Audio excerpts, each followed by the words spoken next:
So ngayon sasagutin ko mga idol kung ilang days ko kinikip itong mga itlog based sa aking experience lang as ginagawa ko. So kinikip ko siya mga idol.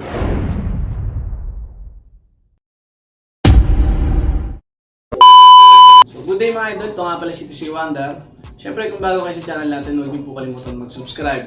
Click na rin po yung notification bell below para update po kayo sa mga videos natin. So ngayon pag-uusapan natin ngayon mga idol kung ilang days nilalagay yung or kinikip yung itlog sa ref. Ngayon meron tayo bagong harvest. Ito sa tatlong inahin to. 7 pieces lang to mga idol. So ngayon, bago natin pag-usapan kung ilang days natin nilalagay siya sa ref, ito po muna, bago po natin sila ilalagay, nililinis po muna natin sila.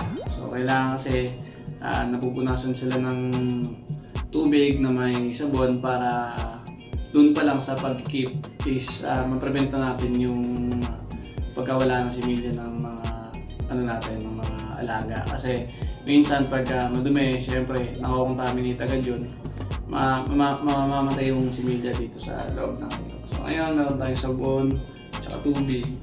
So ganyan lang, didip lang natin konti. Hindi naman kailangan sobrang basa. Medyo lang, basta may konting lang ng tubig. Tapos yan, pupunasan natin. Then, after natin punasan na ito, pupunasan din natin ng tuyo. Lalagyan mo natin dito. So lahat to mga idol, bago natin ito ilalagay sa ref. Para safe at sigurado tayo na hindi siya contaminated ng gawin. So kung napansin nyo, meron na siyang date. Kasi pag harvest pa lang, pinapalagyan ko nakit ng date. Ayan. So ito para prevent lang safe at malinis. So hindi mo na kailangan na linisin pa pagka nalagay natin sa incubator mga idol. So ngayon, papakita ko rin sa inyo na meron na tayo nailagay dun sa ref natin mga idol. So ito, 7 pieces. Then may mga naitago natin sa ref, mga siguro pang partition. Ayan, pupunasan ko na pupunasan. Pansinin nyo, tingnan nyo yung sa itlog mga idol is yung magaganda talaga siya. Then makikita mo na yung pagka ng shell niya is magandang healthy yung inahin natin. So dahil din sa tulong ng Vitamin Pro. So yan yung vitamins na ginagamit natin para mas healthy sila. So yung vitamins na yan mga idol is nakakatulong talaga yan. So hindi lang yan dahil gumamit tayo para mangitlog, hindi po, para po sa inahin. So yan po yung magiging source na malusog sila.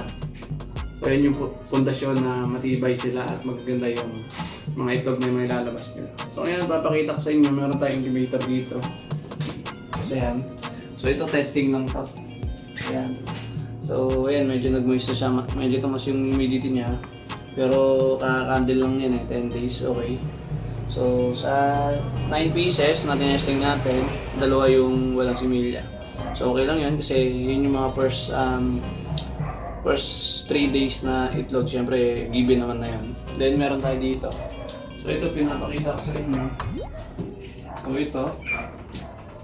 So yan. Ito yung mga nakakip na natin na itlog. Yan. So dadagdagan natin ngayon ng itlog na kaka-harvest lang natin. So ito siguro mga marami-rami na rin. Kasi given naman, 3 lang yung pullets natin na ginagamit ngayon. So papakita ko sa inyo yung pagkabalot natin. So ayun mga idol, ngayon pinunasan natin ng tuyo na. Yan. So after punasan ng tuyo, ito po yung ginagamit natin pambalot. Yan. Diaryo. Para sigurado tayo na hindi malalagyan ng moist. Yung moist ng ref is okay lang. Hindi masyadong papasok din sa itlog. Ayan, doble natin dyan para medyo makapal konti. Ayan, kita lang magbalat mga idol. Napakasimple lang. So, yung matulis ito sa ilalim. Kasi kailangan pag nilagay po natin sa ref, kailangan din po natin ng nililipat na yung side to side. Kailangan ngayon nakakabilang side siya, kinabukasan kabila naman. Kaya purpose ng mga idol is yung yolk is hindi pipermisis ang sa'yo. So ngayon sasagutin ko mga idol kung ilang days ko kinikip itong mga itlog based sa aking experience lang as ginagawa ko.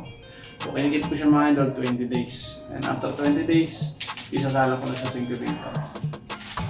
So hanggang doon na lang mga idol, maraming salamat sa inyo.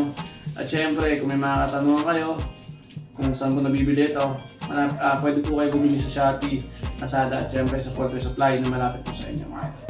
So hanggang doon na lang mga idol, ang Asset si Wonder, God bless.